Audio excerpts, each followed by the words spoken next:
Sekretari Amerikan I Shtetit mbriti në Tiranë në orën 9:45 në tapetin e kuq të shtruar në shkallët e avionit kishte dalë për ta pritur presidenti Bujar Nishani, një gjesti I pazakon nga pikpamja protokollare. Ata qëndruan aty në këmbë për pak minuta, gjatë së cilave, siç u njoftua më pas në një deklaratë, zoti Nishani shprehu mirënjohjen e thellë të shqiptarëve për të gjithë mbështetjen e pakursyer, veçanërisht për integrimin e vendit në strukturat euroatlantike, si dhe vendosmërinë e Shqipërisë në luftën kundër krimit të organizuar dhe korrupsionit. Me njërë më pas, sekretari Amerikan u drejtua për në qendrën e kryeqytetit. Në godinën e qeverisë ai nisi takimet zyrtare fillimisht me ministrin e jashtëm Ditmir Bushati. Më pas shtrëngimi I duarve me kryeministrin Edi Rama dhe disa minuta në zyrën e këtij të fundit. Në sallën e hartave ku zhvilluan bisedime dypalçe ishin 4 ministra, si dhe ish kryeministri Pandeli Majko, kryetari I delegacionit parlamentar të Miqësisë Shqipëri-SBA. Angazhimi në luftën kundër terrorizmit dhe reformat e ndërmarrë në vend ishin dy boshtet mbi të cilat u zhvilluan bisedimet. Sekretari Amerikan mbriti në Tiranë nga Mniu në Gjermani, ku ai mori pjesë në takimin e nivelit të lartë për sigurinë, ku në fokus ishte pikërisht lindja e mesme dhe nevoja për të përballur dhe mposhtur ISIS-in. Mposhtja e ISIS-it nuk ka për të ndodhur thjesht për shkak të asaj që një vend I vetëm mund të bëjë. Kjo kërkon një koalicion të gjerë dhe ne e kemi ndërtuar atë. Dhe Shqipëria, jam krenar dhe mirënjohës ta them, është antare themeluese në këtë koalicion. Shqipëria ka qenë aty që nga fillimi, e gatshme për të qëndruar me të gjitha vendet për t'u kundërvënë ISIS-it.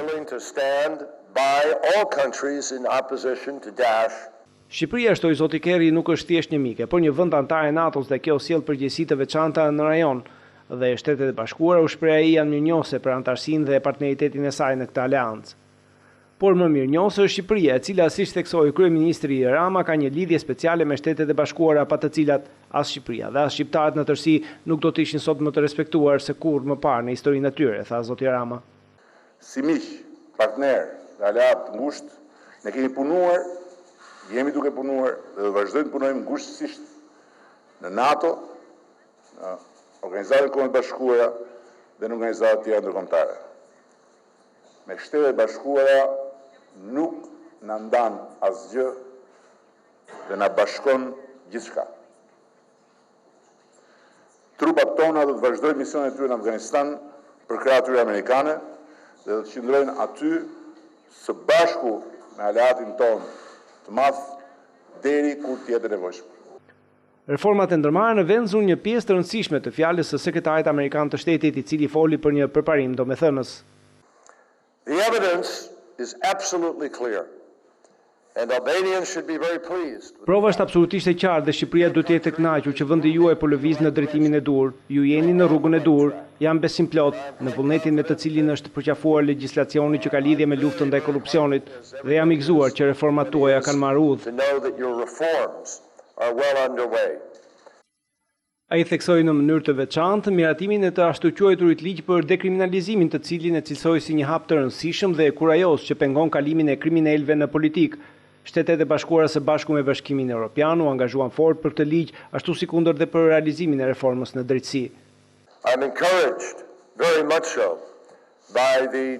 Jam I inkurajuar shumë nga paketa e reformës në drejtësi që është duke u shqyrtuar për të përmirësuar gjyqësorin dhe për të lejuar një goditje më të madhe kundër korrupsionit. Dëshiroj të theksoj se kjo është diçka që udhëheqja juaj ka ndërmarrë, se ata po punojnë fort në mënyrë që të realizohet dhe janë të përkushtuar për një qeverisje më llogaridhënëse dhe kjo kërkon mbështetjen e çdo shqiptari. Shtetet e Bashkuara janë absolutisht të përgatitura dhe të gatshme dhe jam këtu ta konfirmoj në emër dhe të presidentit Obama që ne jemi me ju në këtë transformim dhe rrugtim. Por në fund vetëm shqiptarët mund të miratojnë ligjet e duhura që të ngulmojnë për zbatimin efektiv të tyre.